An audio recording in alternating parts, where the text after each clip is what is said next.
Bro, bro.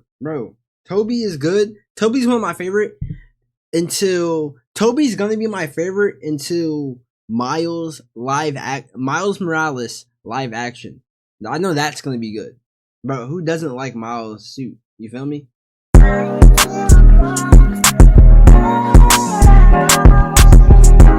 Let's see.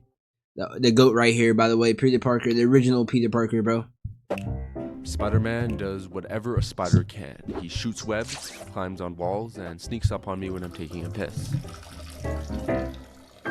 He also does what a spider can't. There are no spiders that swing on their webs. They're too small to get any momentum. It's also impossible for a man to do this. It's not safe. The massive weight of the G-forces would rip off his arms. But in the movies, a man has been swinging for over 40 years. Other superheroes fly, dive, and run. Web slinging is one of the most unique and exciting methods of super transportation. A good web sling can be visceral and satisfying, an expression of total freedom. And what's your favorite Spider-Man? It's difficult to get Andrew right. Garfield. Even with multi-million-dollar computer effects, it takes ingenuity to make it look real. Why do some web sling scenes feel liberating while others fall Andrew flat? Garfield, Spider-Man. When did they start doing it? Well, Tom Holland or the first Spider-Man without CGI, practically. Spider-Man 1977. CBS aired a pilot for their new TV show, Spider-Man. In the 90-minute episode, which, bear in mind, came out in 1977, how many web-slinging scenes are there? 6. 2. Oh my god, I was right the first time. Nah, I'd have to be fired. Actually, 1. Because it's an alternate angle of the same swing. A swing that'd be reused several times throughout the show. The reason for this recycling is because that's a real stunt. So doing it again would mean risking a man's life. CGI wasn't an option because at the time, the most realistic looking CG character was a rotating head. It would take another decade for a full computer generated character. Since they couldn't use VFX to make it look real, stunt coordinator Fred Waugh chose the obvious option. Have someone actually swing from building to building.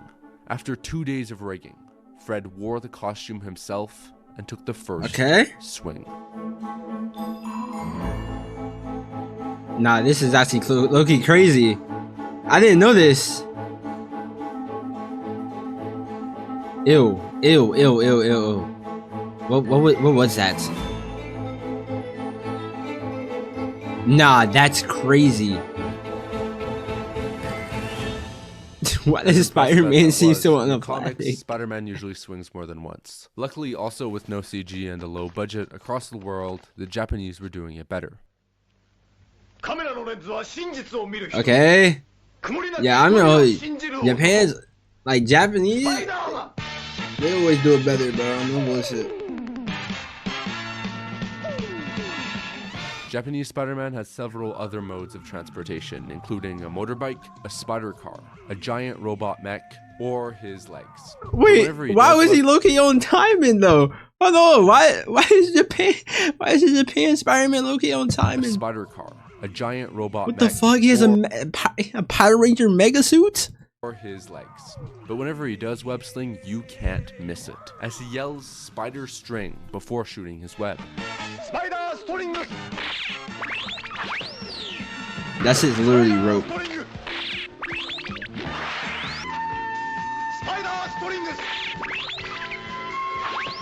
And then the swing will be edited to repeat several times. The man in the suit is gymnast Hirofumi Koga. Most of his spider swings are safe stunts, low-angle swoops above the camera, except for this one. Oh my... What the fuck? Which gave him several scars and bruises. But that's not the most dangerous stunt in the show. Koga climbed all sorts of structures, often without a rope, including a moving car. What the... Nah, he was on timing. Shout out to him. The stunt was too dangerous for even him, and he was swapped out for a more resilient stuntman, one that was 2 inches tall and made of plastic. The Spider-Man show delivers on comic book spectacle with handcrafted solutions. As inventive as the American and Japanese Spider-Man shows are, These are practical stunts, so they can't match up to their comic counterpart without separating Why stunt doubles from their arms. It took 2.5 decades to make it look real, with every limb attached. Spider-Man 2002, literally I would say Spider-Man 2 when the suit was all black, that was low key not one of my favorite Spider-Man. That is a lie. That is one of my favorite Spider-Man movies because I have that one on DVD and I kept on watching it. That's how I fell in love with Spider-Man. When the symbiote got in the spider suit, and I had no idea how I was ever going to bring off what I thought all the fans must have been expecting. This great aerial ballet, this graceful movement of Spider-Man swooping through the city of Manhattan, through the canyons, and it had to be done with great grace and agility. His movements had to be incredibly fluid and beautiful to look at. When I knew it couldn't be an actor or a stuntman, it was mind-boggling how we were going to pull that off. How were we going to create this illusion? So that challenge was probably the biggest making the film. At this point, Sam Raimi had made a name for himself with inventive practical effects. What the fuck? Still uses a lot of, but practical web slinging has a limit. To break past that limit, a modern invention was needed. The computer. Oh my, that's a lot of servers. Chat, do y'all not understand how many servers this is? These are probably, these are a lot of servers, bro. These are a lot of servers. The computer. Despite radical technical advances in very few years, computer effects were still in their infancy. CGI stunt doubles, or digi-doubles, which Spider-Man needed to be, sucked. One of the first digi-doubles was used in Jurassic Park. It's the lawyer who gets eaten by the T-Rex. A flawless effect, but hardly applicable to Spider-Man. For Titanic, motion capture was used to create hundreds of digi-doubles populating the ship. They are convincing from a distance, but up close, they look like this. Spider-Man needed to be in your face. Luckily, Raimi had a good team. John Dykstra was hired to supervise the visual effects. His resume included Silent Running, Star Wars, and Stuart Little, but his most relevant experience was Stuart Little was such a good movie. Chat, do y'all remember Stuart Little? Yo, that movie is actually so good. For the time when it came out, when I was younger, I probably watched it like a couple years after it came out, but still, bro, this was a good movie. Batman Forever, where he and his team created a computer-generated Batman who swung past the frame, hung off a helicopter, and jumped off a building. Look familiar? 3 problems. These shots are at night, not completely convincing, and there's very few of them. The challenge of human character animation is that everybody in the world is an expert in human motion, because that's what we see every single day and have been seeing for 300,000 years. We have to make that character incredible, but not unbelievable. To create the digi-double, Tobey Maguire and his stunt double Chris Daniels had their bodies scanned into the computer to create duplicate models. The animators then studied how they both moved. But unfortunately, Tobey Maguire can't do this, so the team used several references for the animation, most of which aren't human, such as spiders, cats, and Disney's Tarzan. The way Tarzan might have been really came down to the VFX artists' imaginations. A tedious trial and error. Now looking back at it, it doesn't look that bad. Tally ho.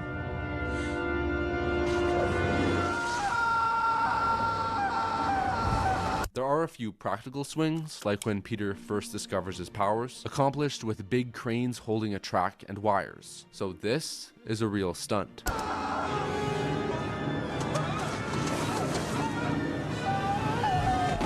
There is a lot of wire work in Spider-Man. Most of the stunt doubles are trained gymnasts, except for this guy because this is not a guy. An added challenge is they not only needed Spider-Man to swing around. No, actually, I look kind of corny now. Oh my god. Virtual New York, they used texture mapping. Texture mapping means that they took survey measurements of the positions of the buildings and photos to make a digital environment and then overlaid pictures of the buildings on top. They then added life to the city with CG cars, pedestrians, and birds. Spider-Man's final swing is the most complicated shot of the movie. It took 7 months to lock down the movements. The web slinging in this movie is a pioneering work of visual effects art. But it looks good still. It doesn't look quite right. There is a surreal jerkiness to the digital character. In some shots, he looks artificially sped up. Luckily, they tried a few more times. Now I'm looking at it. Dude, oh yeah, Spider-Man 2. Chat, this is the best Spider-Man movie, bro. Better than Andrew.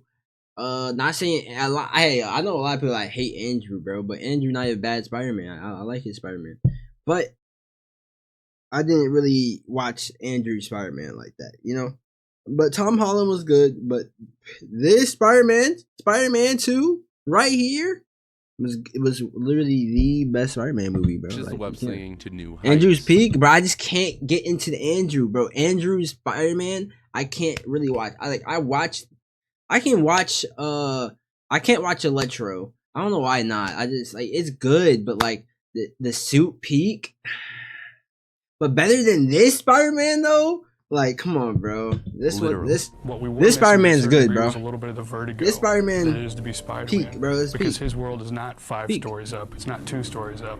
It's 75 stories up. The visual effects are improved from the first in every way. Even though the black suit was symbiote, but like, you know what I'm saying? Using the spider cam more. Too old? Bro, what? The spider cam is a tripod, except it doesn't have legs and isn't on the ground. It's essentially a camera setup with wires attached to different points high in the air. The camera then moves along a predetermined path using winches. That way the shot can be anywhere in 3D space and move very fast. Oh, that's CG fire. Spider-Man can be composited into a real environment way up in the air. Tida, how you doing, bro? How you doing today? To increase the sense of speed, just like this.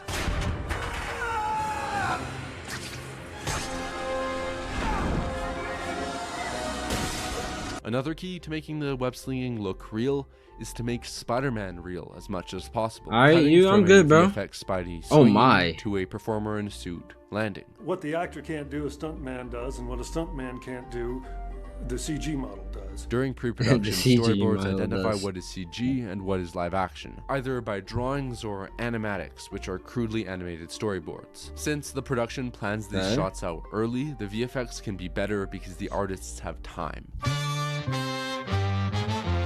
Oh wait, oh the black suit was Spider-Man. Okay, never mind. Wait, my bad. Sorry, I cut it out. Spider-Man 3 was a good movie. Okay, Spider-Man 3 was the best movie. I'm sorry. Sorry. I thought it was 2. I thought 2 had the black suit. No, this is the best Spider-Man. My bad. Sorry. Man, this is the best Spider-Man movie. For Spider-Man 3, they had a new challenge. How do you fake web swinging without a mask on? In the previous films, we saw a lot of Spider-Man battling, but we always lost the main character that we loved, Peter Parker.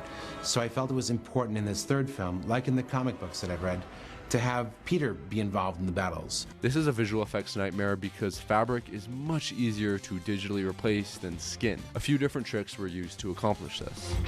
Blue screen wire stunts. Toby's actually swinging now. With a blue screen behind him, he is elevated 7 feet off the ground. Wires are attached to his torso and shoulders and twisting his body to give him the back and forth web swinging motion. The second trick was straight out of Mission Impossible, face replacement technology. To scan a face, they put a lot of reflective markers on it to measure its topography. Then the actor would imagine stand sitting there on a trying to light do that. stage. This crazy dome with hundreds of little lights simulating hundreds of different lighting conditions that could then be used on the CG models in any different lighting environment. Spider-Man 3 has a lot of editing within the frame. Instead of cutting from a digidouble to Tobey, within the same shot, they'll switch between a Tobey Maguire and a digidouble. Oh my, I gotta watch. Yo, Chad, we gotta do a watch party of Spider-Man 3, bro. Chad, we're gonna do a watch party. Like, we gotta watch a watch party, bro. But the limitations of early CG and supernatural camera work holds these scenes back for me. The storytelling and choreography is so good that those nitpicks don't really matter, but I do think the swing got better. Damn. The Amazing Spider-Man. The Amazing Spider-Man 2012. Some of y'all wasn't even alive. Oh, yo.